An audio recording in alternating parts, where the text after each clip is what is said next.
Welcome back to the Jazz Pursuit. In this video, we're going to look at the beautiful ballad Misty, written by Erroll Garner in 1954. Misty is one of the most widely recognised jazz standards, with notable recordings by Sarah Vaughan, Lou Donaldson, Freddie Hubbard and Erroll Garner himself. In this video, we're going to break down and analyse the harmony, melody and structure of Misty, hopefully making it easier to learn and remember. Do like and subscribe, and for a PDF handout that includes all our analysis, lead sheet and piano sheet music of our arrangement, visit our website linked below. Right, let's get started.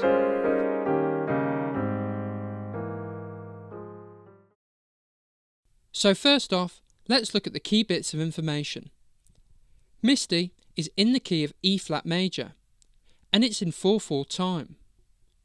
The form is 32 bars, divided into an A-A-B-A structure, where each section lasts for 8 bars.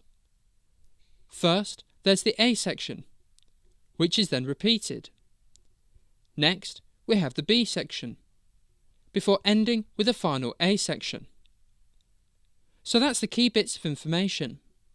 Now, let's dive in and take a look at the harmony in the A section. We'll start by learning the foundations before discussing extra chords later in the video. So, the A section starts on chord 1. As Misty is in E flat major, this is E flat major 7. Then, there's a 2-5-1 cadence to chord 4. Chord 4 is a chord built off the 4th note of the key. As Misty is in E flat major, the 4th note is A flat, so the root note of chord 4 is A flat, and then the rest of the chord is built using the notes of the home key scale, so in this case the notes of the E flat major scale. So the root is A flat, skip a note, and the 3rd is C, skip a note, the 5th is E flat, skip a note, and the 7th is G. This chord is A flat major 7, and it's worth noting that chord 4 in every major key is a major 7 chord, as the theory behind every major scale is the same. So, now we know that A flat major 7 is the one chord and target point of the 2-5-1, we can work out the other chords in the cadence. Let's start with the root notes. A flat is the 1 chord, so this means the 2 chord is B flat and the 5 chord is E flat. Next, the chords are built using the notes of the home key. The home key of this cadence is A flat major, as this is acting as chord 1. So, we repeat the same process as before and build the B flat and E flat chords using the notes of A flat major. This means the B flat chord is B flat minor 7 and the E flat chord is E flat 7. In a major key, chord 2 is always a minor 7 chord, chord 5 is always a dominant 7 chord, and chord 1 is always a major 7 chord. Great! So Misty starts on chord 1, E flat major 7, and then there's a 2-5-1 to chord 4, A flat major. B flat minor 7 is the 2 chord, E flat 7 is the 5 chord, and A flat major 7 is the 1 chord. Cool! And then chord 4 turns minor and becomes A flat minor 7, before we move back home to chord 1, E flat major 7. The A section finishes with a 1-6-2-5-1 progression, which is a common harmonic chunk found in countless jazz standards. Let's first do the root notes. We know that chord 1 is E flat, chord 6 is C, chord 2 is F, chord 5 is B flat, which resolves back home to chord 1. Each of these chords are then built with the same process as earlier, using the notes of the home key scale, E flat major.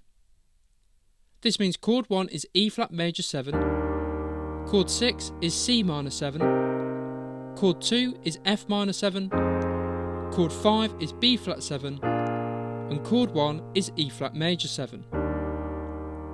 Great! So that's the harmony in the A section. Now let's hear it on the piano.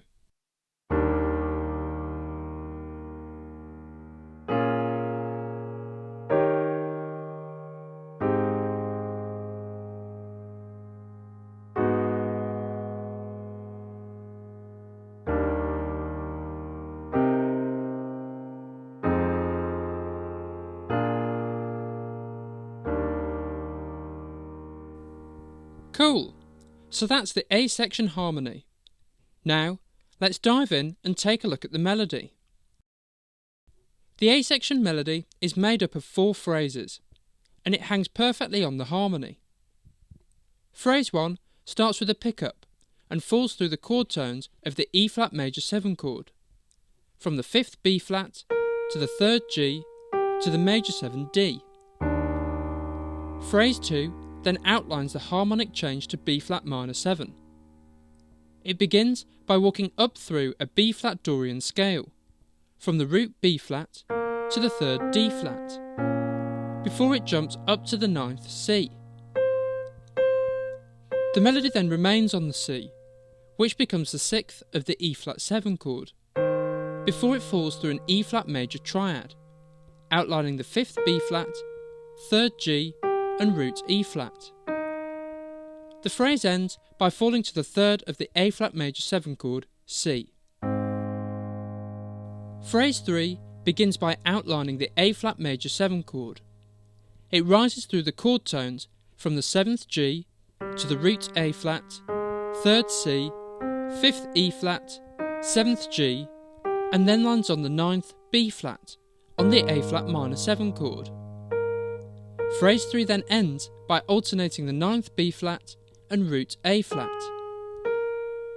Phrase 4 is the longest phrase in the A section, and it hangs on the thirds of each chord in the 1-6-2-5 cadence. This is a G on the E flat major 7 chord, an E flat on the C minor 7 chord, an A flat on the F minor 7 chord, and a D on the B flat 7 chord. These thirds are then connected by the major scale. The phrase begins with a pickup, rising from the 4th A flat to the 5th B flat, before falling to the 3rd G. Then, it walks up through the E flat major scale to the 5th B flat, before it falls to the 3rd of the C minor 7 chord, E flat.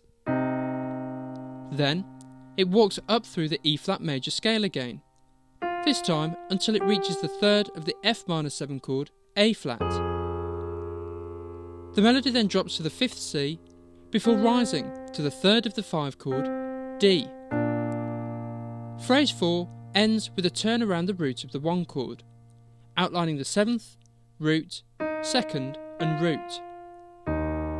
Cool! So that's the whole A section melody.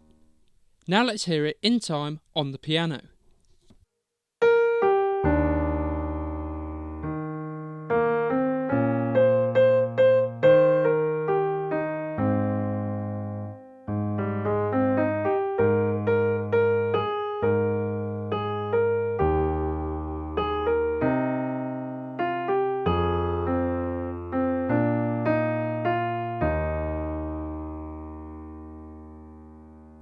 The A section melody is really clever and picks its moments to either outline or blur the harmony. It blurs the harmony through common tones. Rather than landing on melody notes that have to change when the harmony changes, like a 3rd or a 7th, it instead lands on notes that are shared by both chords, whilst the harmony changes underneath. For example, in the second bar, the melody stays constant on a C, a note present in both chords, whilst the harmony changes underneath from B flat minor 7 to E flat 7. Then, in bar 3, the melody rises through the chord tones of A flat major 7 until reaching the 9th B flat. But the melody lands on the 9th B flat when the harmony changes underneath to A flat minor 7. And again, this note is common in both chords. allowing the melody to float above the changing harmony. Cool! So that's the A section harmony and melody covered.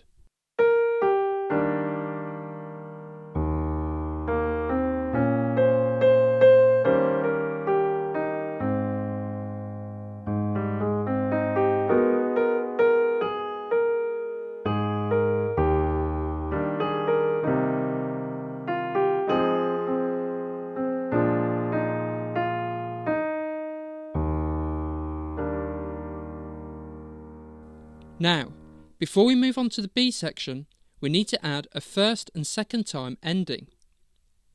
As the form of Misty is AABA, the first time ending takes us back to the start of the A section, whereas the second time ending is going to take us to the B section. Our current ending is the second time ending. It resolves back to chord 1 E flat major 7 and acts as a full stop in the form, before moving on to the B section. However, this doesn't work so well for the first time ending. If this was also E flat major 7, then we'd have 3 bars of chord 1, and the harmony would feel stagnant.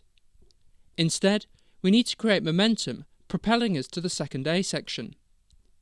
So, to do this, we insert a 1-6-2-5 progression, identical to the 5th and 6th bars.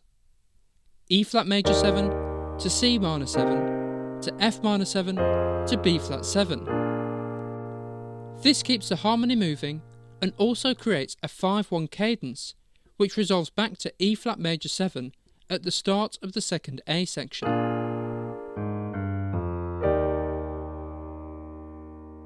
Now the last thing to add for the first time ending is the melody. Rather than resolving to the root E flat, it instead lands on the third G, which feels less final. Then, there's a pickup to the first phrase of the A section. The melody falls from the 5th B flat to the 3rd G, before landing on the major 7 D in the first bar of the second A section. Great! So now let's take a look at the harmony in the B section. The B section begins with a 2-5-1 cadence to chord 4. As we know, chord 4 is A flat major 7, and therefore chord 2 is B flat minor 7, and chord 5 is E flat 7. Then, there's one of my favourite harmonic tricks that you'll find in lots of jazz standards. The bass note of the next chord is the furthest possible distance away from chord 1. This distance has lots of names: an augmented fourth, a diminished fifth, or a tritone. In jazz, tritone is probably the most common name, and a tritone away from our home of E flat is A. So A is the bass note, but the harmonic trick doesn't end here. If we now play chord 1 E flat major 7 over this root note A, it outlines an A half diminished chord. The E flat is the flat 5, the G is the 7th, the B flat is the 9th, and the D is the 11th. The only thing missing is the 3rd C. I find this harmonic trick so cool because these two individual parts are so far away from each other, but when combined they make something that's quite familiar. What often follows the half diminished chord, a tritone away from the home key, is a chain of 2-5 cadences that take us back to chord 1. And this is exactly what happens here, in the last 4 bars of the B section. So, in the first 2-5 cadence, we know A half diminished is the 2 chord. If A half diminished is the 2 chord, then this means the 5 chord is D7. Then, if the 2-5 resolved, the D7 chord would take us down a fifth to G. However, rather than resolving, this G instead becomes G minor, and the 2 chord in the second 2-5 cadence. So G minor 7 is the 2 chord, and therefore the 5 chord is C7. Then, if this 2-5 resolved, the C7 chord would take us down a fifth to F. But again, rather than resolving, this F becomes F minor, and the 2 chord in a third 2-5 cadence. F minor 7 is the 2 chord, which means B flat 7 is the 5 chord. And the good news here is that this cadence finally resolves and takes us to chord 1 E flat major 7 in the first bar of the final A section. Super! So that's the B section harmony. Now let's hear it on the piano.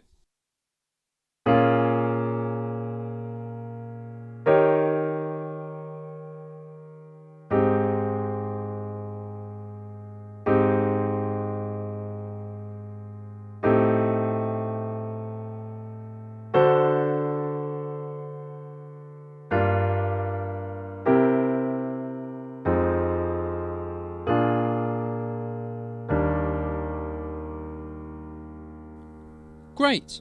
And now let's take a look at the B section melody. The B section melody, like the A section, consists of 4 phrases. Phrase 1 begins in the second time bar of the A section. It rises through an E flat major pentatonic in triplets, from the root E flat to the 6th C, before landing on the third of the B flat minor 7 chord, D flat. Phrase 2 then begins on the D flat that the previous phrase ended on, which is now the 7th of the E flat 7 chord. Then it rises to the root E flat and then flat 9 F flat before falling back to the root and then the 7th. The phrase ends by landing on the third of the A flat major 7 chord, C. Phrase 3 begins the same way as phrase 1. It rises through the E flat major pentatonic scale from the root E flat to the 6th C. And then the phrase has to change to fit the new harmony. It lands on the 4th of the A half diminished chord, D, before alternating with the third C. Phrase 4 begins on the D that the previous phrase ended on, which is now the root of the D7 chord.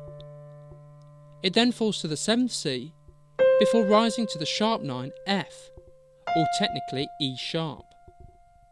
From here, it then falls back to the root and 7th, before landing on the third of the G minor 7 chord, B flat.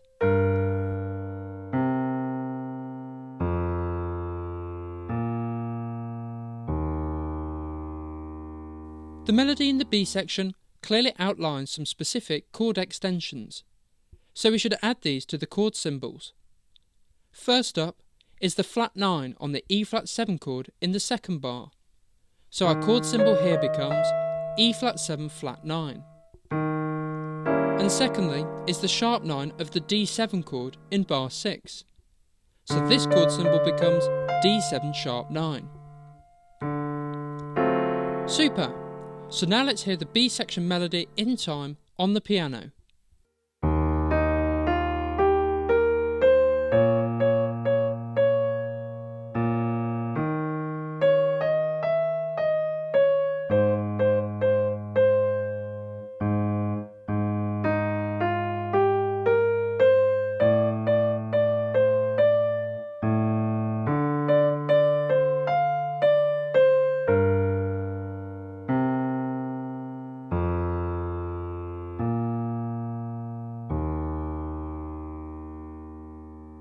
Great!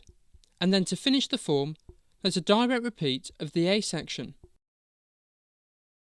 So that's the foundations of Misty.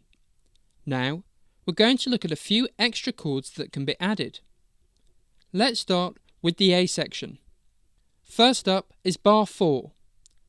Currently, this is a whole bar of A flat minor 7, but in here we can squeeze a backdoor 2-5 cadence. In a backdoor cadence, the 5 chord resolves up a tone, rather than down a fifth like a regular 2-5. So, A flat minor 7 is the 2 chord in the cadence, which means D flat 7 is the 5 chord. The D flat 7 chord then resolves up a tone, through the backdoor to E flat major 7.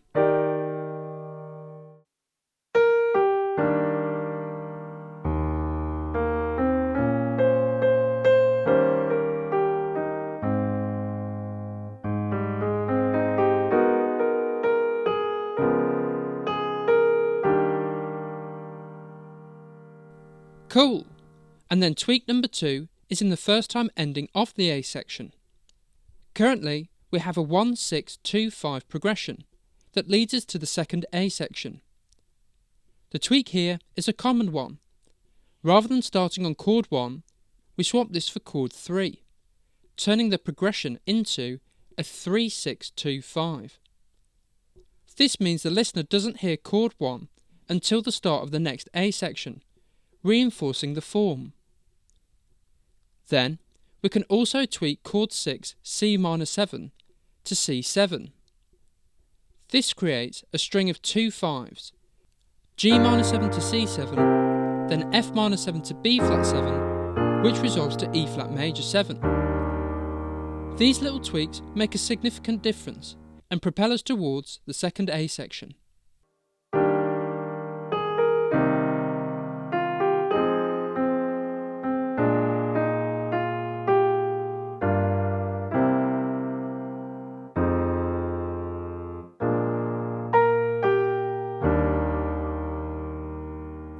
Cool! And now for the B section. There's only one tweak to mention here, and it's in bar 6.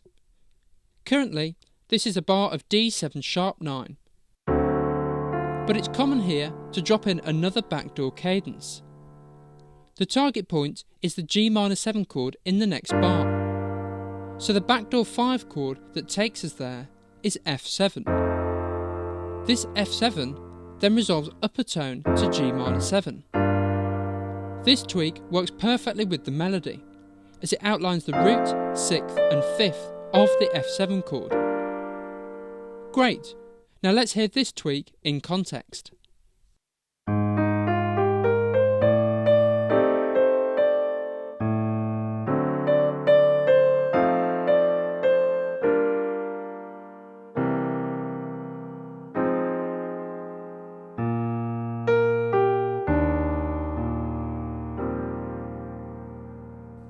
Cool!